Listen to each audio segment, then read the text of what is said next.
De um lado, nós temos o grande titã alfa da Legendary, Godzilla. E do outro lado, nós temos a terrível aberração da natureza de 2017, Shin Godzilla. Num combate entre esses dois Godzillas, quem será que leva?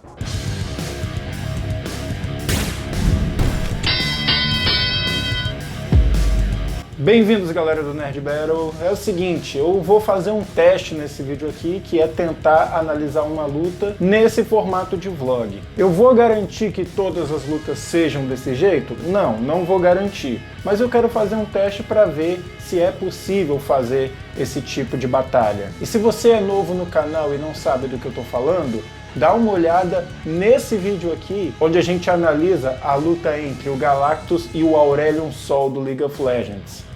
Inclusive, eu gostaria muito de agradecer ao Alésios do canal Universo Lúdico, que ele ajudou a divulgar esse vídeo tá bombando. Valeu aí, Alésios, muito obrigado. Então esse vídeo de agora vai analisar um combate entre os dois Godzillas mais modernos, um americano e um japonês. Esses Godzillas são o Godzilla da Legendary, que aparece nos filmes Godzilla de 2014, Godzilla Rei dos Monstros e Godzilla vs Kong.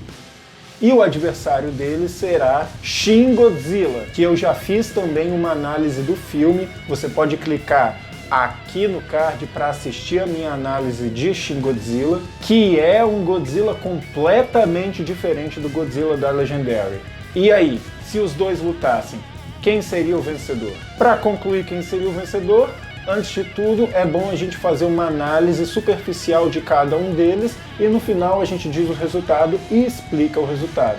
O Godzilla da Legendary é um titã que existe há mais de 250 milhões de anos, segundo a HQ Godzilla O Despertar. Ele se envolveu em inúmeras guerras contra outros titãs e até mesmo contra a humanidade. Isso vai ficar mais claro no desenvolver dessa análise. Durante um bom período da sua vida, o seu grande papel era ser o grande titã alfa, aquele que coloca os outros titãs em submissão e os protege dos abusos da humanidade. Existe uma série de livros que as histórias ocorrem entre os filmes que mostram que o Godzilla ele nunca descansou de verdade. Depois que o King Ghidorah despertou todos os titãs, e após o Godzilla matar ele, não foram todos os titãs que se submeteram ao Godzilla. Alguns realmente se sentiram livres para viver a vida deles e atacar barcos e atacar cidades, etc. Então o Godzilla tinha que ir sim atrás deles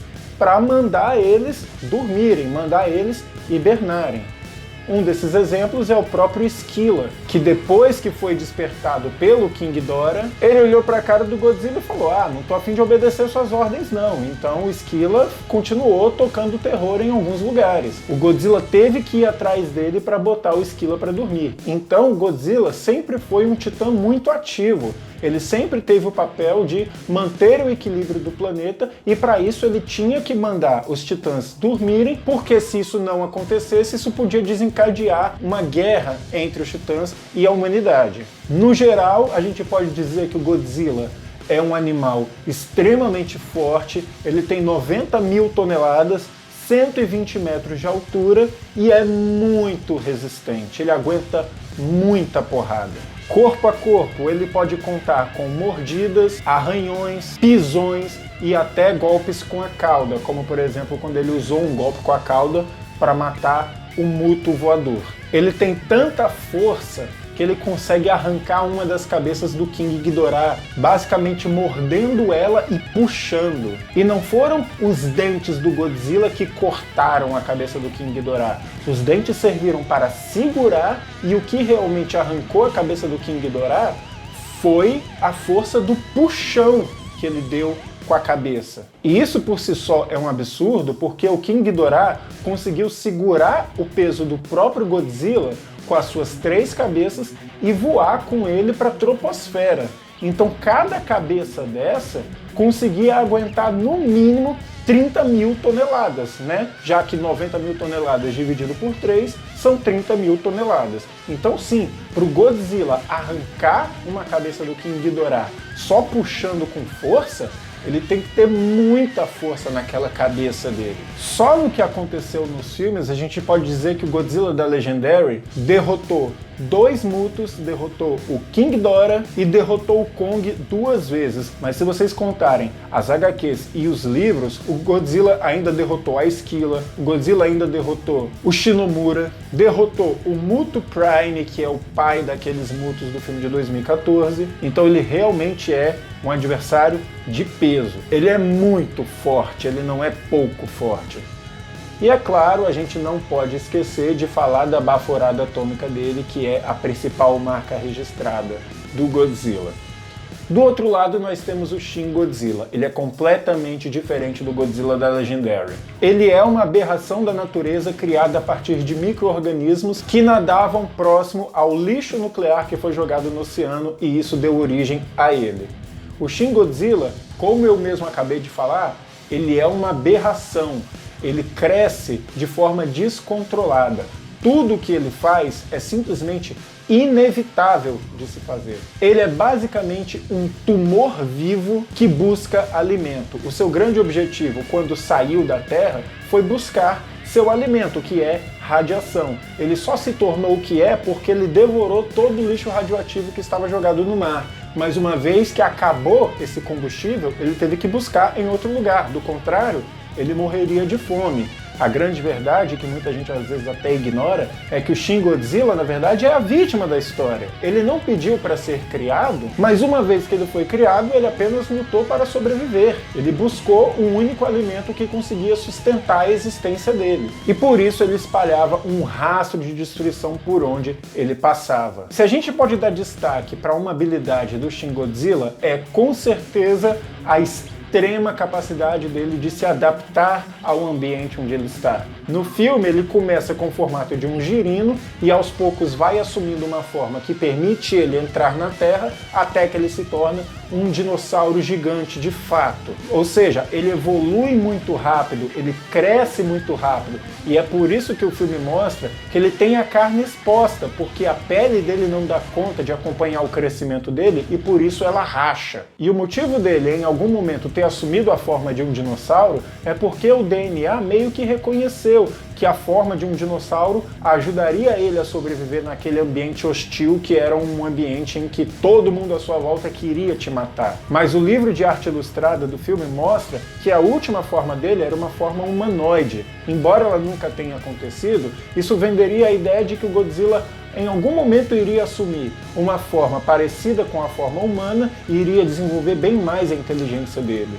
Uma outra grande vantagem que ele tem em combate é que o Shin Godzilla tem uma regeneração tão absurda, e pelo fato do corpo dele ser uma colônia, cada pedaço dele que se arranca pode ganhar vida própria e se tornar um organismo próprio. É como se fosse o Majin Buu, sabe? Que um pedaço dele pode criar vida, ou até mesmo o lobo da DC, que se ele perder uma gota de sangue, essa gota de sangue vira um lobo novo. Guardadas as devidas proporções, é basicamente isso. Então arrancar um pedaço do Shin Godzilla, você pode até enfraquecer o Shin Godzilla original. Só que você vai estar criando um novo inimigo a partir daquele pedaço que foi arrancado. Ao contrário dos Godzillas clássicos, o Shin Godzilla ele não dispara a rajada atômica dele unicamente pela boca. Ele pode atirar pela boca, ele pode atirar pelas costas e ele pode atirar até mesmo pela cauda. E é claro, não dá para esquecer da extrema resistência desse bicho que aguenta basicamente tudo que lançam sobre ele.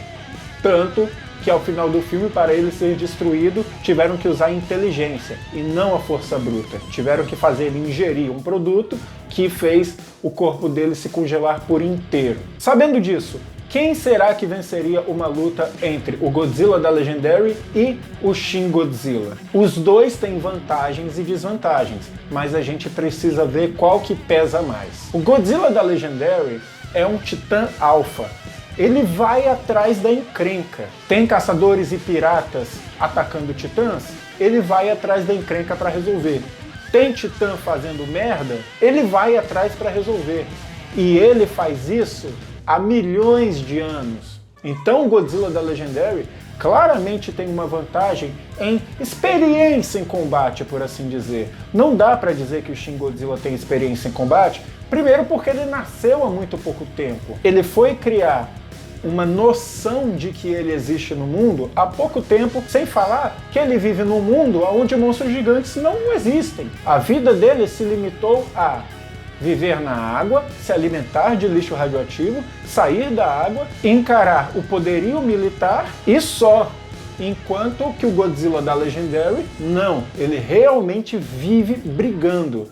E brigando não contra o poderio militar, mas sim com os titãs, alguns tão grandes quanto ele. Fora o fato de que ele não se intimida. Mesmo se o titã for maior do que ele compra a briga. E isso fica claro quando ele não se intimida contra o Mechagodzilla e contra o próprio King Ghidorah. Porque ele é o grande titã alfa. Ele tem que defender o posto dele de titã alfa. Então nesse ponto a gente tem uma vantagem para o Godzilla da Legendary. A gente até pode dizer que a capacidade regenerativa e de se replicar possa ser uma grande vantagem para o Shin Godzilla, mas eu não acredito que isso ajudaria muito ele em batalha, porque ao contrário do que acontece com Majin Buu e com Lobo, essa regeneração não é tão instantânea assim. Esses pedaços que podem virar um organismo próprio, eles demoram para realmente representar um perigo a qualquer pessoa. Então, se ele perdesse um pedaço na luta contra o Godzilla da Legendary, o que esse pedaço ia fazer? Ele ia ficar lá um tempo até ser capaz de fazer qualquer coisa, mas quando ele se tornasse capaz de fazer qualquer coisa, a luta já teria acabado. Então a capacidade dele de se regenerar poderia sim ajudar ele no combate, mas a capacidade dele de se replicar, não. E a grande verdade é que o Godzilla da Legendary aguenta muito mais porrada do que o Shin Godzilla. Bora lembrar que em Shin Godzilla, os aviões stealth americanos conseguiam arrancar pedaços dele jogando aqueles mísseis nas costas do Shin Godzilla. Agora, o Godzilla da Legendary aguentou um laser do Mechagodzilla, aguentou os ataques do King Ghidorah, aguentou todo o bombardeio naval que estava escoltando o Kong. Ele lutou contra o Kong, lutou contra os Mutos, lutou contra o Muto Prime e venceu ele, enquanto o Shin Godzilla no máximo encarou as forças nacionais japonesas e os aviões stealth americanos, e ainda assim ele sofreu dano, coisa que não aconteceu com o Godzilla da Legendary. Eu sei que a rajada atômica do Shin Godzilla impressiona, porque parece um sabre de luz, ele consegue cortar um prédio como se estivesse passando uma faca quente numa manteiga. Realmente isso acontece. Só que tem 3 problemas na rajada atômica do Shin Godzilla que é duro admitir, mas é verdade. A primeira delas é que atirar a rajada atômica pelas costas é completamente inútil numa luta entre 2 titãs. Porque isso só vai servir de alguma coisa se o Godzilla da Legendary agarrar o Shin Godzilla pelas costas.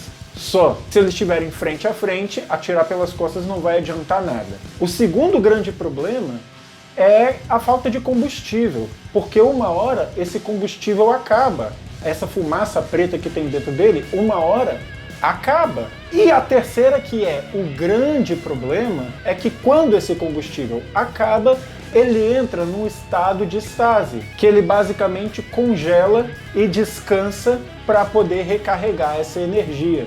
Então, se ele usasse essa baforada atômica contra o Godzilla da Legendary e o Godzilla da Legendary aguentasse tudo, uma hora esse combustível iria acabar e ele ficaria completamente indefeso para o Godzilla da Legendary pisar nele o quanto que ele quisesse. E por mais que você ache que a baforada atômica do Shin Godzilla é poderosa porque conseguiu atingir a estratosfera e conseguiu cortar prédios como se fosse um sabre de luz, em Godzilla vs Kong, o Godzilla abre um túnel da superfície até a Terra Oca.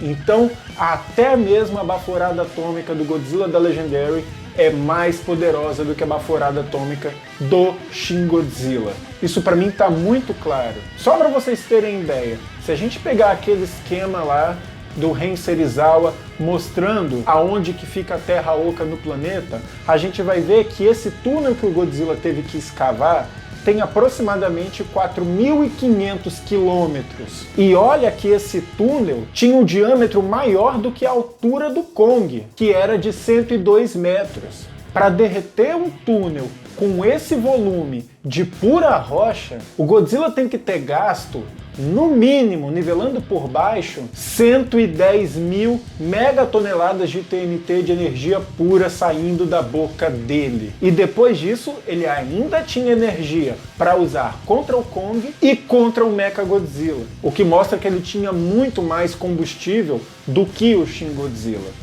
Para vocês terem ideia, a maior bomba nuclear já criada pela raça humana tem uma potência de 50 megatoneladas de TNT. E só para realizar esse feito, o Godzilla usou 2.200 vezes mais do que a Tsar Bomb. Então sim, o Godzilla da Legendary tem muito poder de fogo naquela boca. E é por isso que hoje eu afirmo com muita certeza que o vencedor dessa batalha é sim o Godzilla da Legendary.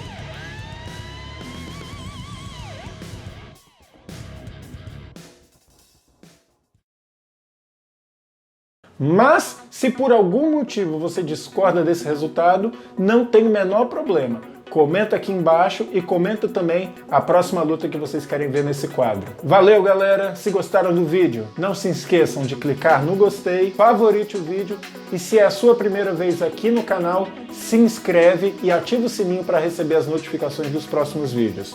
Valeu, galera! Falou!